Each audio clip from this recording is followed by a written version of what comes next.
Saludo con mucho gusto en este espacio, Juan María Naveja. Mi querido Juan María, ¿cómo estás?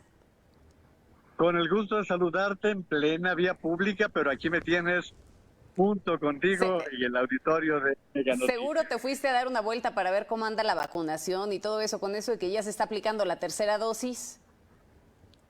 No, hasta eso que me agarraste viniendo del aeropuerto. Así que aquí estoy. Oye, que si de tercera dosis se habla, bueno, en tu caso ya estás con esta aplicación, con esta vacuna aplicada ya desde hace un rato en nuestro país. Apenas está comenzando ya con la aplicación de la dosis de refuerzo para los adultos mayores. ¿Cómo ves el tema? Mira, la noticia tenía que darse tarde que temprano, Magda. Hoy que se anuncia que será de AstraZeneca, habrá que decirle a la audiencia y a todas las personas que lo que han dicho los especialistas es que no se preocupen si se trata de una mezcla de vacunas. Inclusive se ha dicho que, por ejemplo, Pfizer te da inclusive hasta un mes más de protección. Esto para que no tengan miedo, para que no tengan muchas resistencias ante este anuncio. Por otro lado, mi querida Magda, pues estamos llegando tarde. La tercera dosis, te podría decir que desde por allá por agosto se empezó a aplicar en los Estados Unidos y no tenemos la justificación de que no había vacunas. Tú y yo hemos platicado aquí y en muchos medios de comunicación se ha señalado que hay 40 millones de dosis que nos dicen que están en tránsito. Pues el tránsito debe ser muy lejano y muy preocupante, porque también hay que decir qué tanto puede aguantar una vacuna que necesita estar en una temperatura muy fría para poderse conservar adecuadamente. Pero bueno, vamos a suponer que todo está bien y que esta vacuna de AstraZeneca, que se encuentra entre las aceptadas por la Organización Mundial de la Salud, puede utilizarse. Aquí lo importante es, mi querida Magda, la importancia de esta tercera dosis, empezando por los adultos mayores. Ya se ha señalado que en este caso estamos hablando de una vacuna que va a empezar por allí, pero Magda, todavía tenemos que pensar en los niños desde 5 hasta los 18 años, que bueno, hasta los 14 que no han sido vacunados, que no están recibiendo la dosis que se necesita. Creo que también hay que subrayarlo, traemos un problema del 50% de la población que no ha sido vacunada, mi querida Magda. Así es. Fíjate que además me llama la atención porque seguramente cuando te sientas un poco a hacer memoria, recordar, el 24 de diciembre cuando inició ya la vacunación formalmente y que bueno, aparte se decía que esta vacunación era prácticamente como un regalo de Navidad, ¿no? Inicia la vacunación, pero si bien es cierto, no inició con los adultos mayores, inició con el personal médico, Juan María. Y así tiene que ser, porque el personal médico es el más vulnerable y no podemos olvidarnos, mi querida Magda, es que tenemos el primer lugar, el deshonroso primer lugar de muertes de personal sanitario, de personal clínico en todo el mundo. Esto es una verdadera vergüenza que tengamos esta situación. Ahora bien, es primero el personal clínico, el personal sanitario, y ahí hay que incluir médicos, enfermeros, enfermeras, personal de afanadores, de limpieza, todo este personal, porque todos son vulnerables ante esta situación que se está viviendo, y subrayarlo que también tienen que ser los médicos de instituciones privadas, que no nos vayan a salir de nuevo, Magda, con la peregrina explicación de que nada más los del sector público, porque tanto unos como Claro. otros son vulnerables. Y la otra Tuvieron que parte es ampararse, ¿te los acuerdas? maestros. Sí, recordarás cómo fue discriminatoria esta decisión, pero luego vienen los maestros, Magda, ¿por qué? Pues porque si tenemos a los niños sin vacuna, se convierten en una población sumamente vulnerable. Por lo tanto, aunque sea de Cancino, que sea de la que fuese, pues es importante que el personal educativo, los maestros, reciban la dosis correspondiente, porque muchos de ellos, hay que decirlo, Magda, no todos tienen las dos dosis, Magda. Así es. Sí, no todos tienen las dos dosis. Bueno, que en el caso de la vacuna china se supone que nada más era una, ¿no? Y que no tenían realmente la necesidad de un refuerzo. Corrígeme si me estoy equivocando. Estás en lo correcto, efectivamente.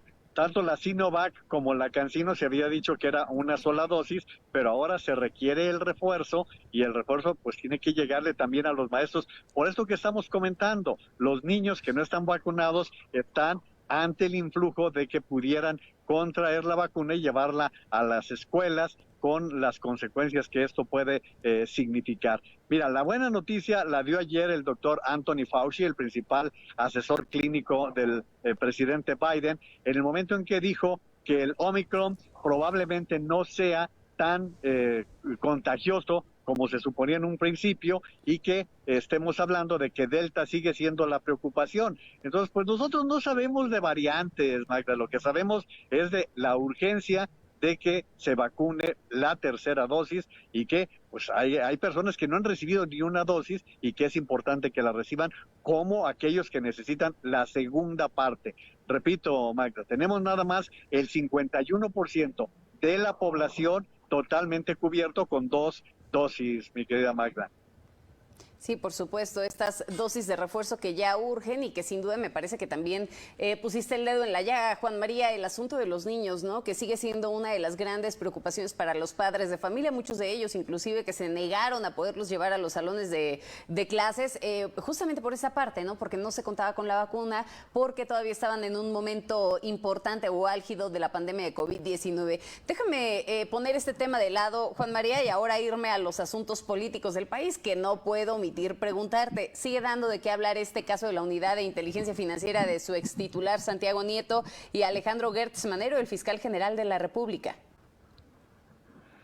Pues lamentablemente se está concentrando en ellos dos, pero poco se ha dicho, Magda, de lo publicado el sábado pasado por Penilei Ramírez en Reforma, en donde, como tú sabes, tú eres una niña muy bien informada, de los 79 nombres que fueron revelados por Penilei Ramírez en este artículo, y que se dice que son producto del Pandora Papers. Y allí aparecen nombres de empresarios de primer nivel, como Ricardo Salinas, como María Asunción Aramburu-Zabala, como otros empresarios Bayeres. Todos estos que aparecieron son 79 nombres. Nos ha llamado mucho la atención lo que se está comentando en torno a los dos personajes, tanto en el caso de Santiago Nieto como de Gertz Manero. Nos ha llamado mucho la atención por lo que ha representado esta situación, que son los dos personajes, uno que era el zar antilavado y el otro que sigue siendo el fiscal general de la República. Por eso esta revelación llegó también con el arribo de Pablo Gómez a la Unidad de Inteligencia Financiera. De allí que no nos dejemos llevar nada más por esos dos nombres, con todo lo que esto implica. Lo del fiscal es muy preocupante, Magda, porque estamos hablando de una persona que ha abusado en diferentes ámbitos, y no son ni chantajes ni especulaciones, como se pudiese decir. En el caso de Gertz Manero, estamos hablando de alguien que alteró su tesis doctoral. Estamos hablando de una persona que se enquistó contra la familia política de su hermano, que ya falleció. Estamos hablando de una persona que tiene, yo te pregunto, a ver, Magda, ¿qué harías con 122 automóviles? Si sacas cuentas, si acaso los puedes usar 2 veces al año a cada uno, que sí, se dice que son los automóviles que tenía. Y a eso agrega que, como tú sabes, Gertz Manero tiene los vehículos de la Fiscalía, así que pues debe tener un estacionamiento del Estadio Azteca, más o menos, para guardarlos, ¿no? Oye, Juan María, ¿pero no te parece que cada vez los casos, los escándalos de corrupción o bueno, de presunto conflicto de interés, para no hacer el señalamiento directo en la corrupción, ¿no te parece que cada vez se acercan más al presidente?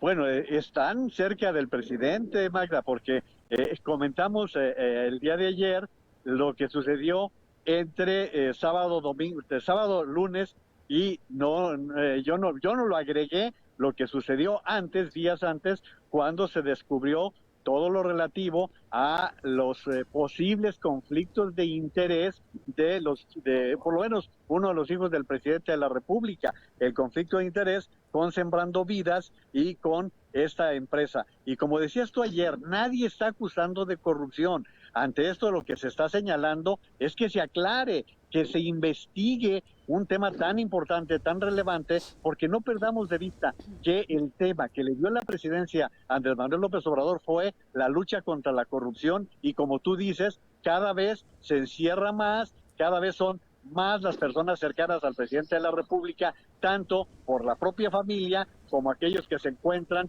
en el directo círculo del presidente de la República. ¿Qué más que un órgano tan importante como la Fiscalía General de la República? Sí, que bueno, a ver, dentro de esta lista que mencionabas de los Pandora Papers, también no nada más está Alejandro Gertz Manero, ¿no? Cercanos al presidente podríamos hablar, por ejemplo, de Julio Scherer, podríamos hablar también en este caso de Jorge Arganiz, el titular de la Secretaría de Comunicaciones y Transportes y muchos más. Por eso me refiero a que cada vez están más cerca todos estos escándalos y que bueno, al final del día lo único que sí nos queda claro, Juan María, o no sé cómo lo percibas, es que se da un fuerte golpe a la moral del gobierno federal y a la moral pues de la actual administración, ¿no? Porque se supone que eran diferentes a los demás, eran diferentes a los anteriores. Yo te preguntaría, Magda, te lo pregunto de verdad conforme a lo que leí hoy en diferentes artículos. ¿No te parece que de pronto se le descompuso mucho la situación al presidente? ¿No te parece se le salió de las que manos? hay ya cada vez, así es, cada vez vemos más elementos cercanos al presidente de la República que están siendo señalados por situaciones dudosas? Este caso de Alejandro Esquer ya se conocía, como dijo ayer el presidente de la República, efectivamente, el tema no lo desestimó el INE, al contrario, Ciro Murayama presentó toda la información relacionada con el carrusel de dinero que se estaba utilizando en Morena y que el tribunal fue quien lo desestimó. Pero este tema quedó volando porque ya se había terminado la elección, ya había un ganador del proceso electoral presidencial. Por lo tanto, este tema es muy delicado y lo de Alejandro Esquer no solamente va con ese tema. En diferentes momentos se ha señalado la contratación de personas cercanas tanto al director de Pemex como al secretario particular del presidente de la República. Por eso te hago la pregunta, ¿no está quedando ya muy cercado el presidente con todas estas personas cercanas? Claro, por supuesto. El carrusel de escándalos cada vez está más cerca del Palacio Nacional, lo ponemos así. Lo pusiste, lo firmo, tú me dices, yo lo firmo. Muchísimas gracias, mi querido Juan María, te mando un abrazo enorme, que tengas un buen viaje y nos vemos y escuchamos mañana. Pues lo que haga de aquí a casa, ya voy rumbo a casa, así que gracias, mi querida Magda.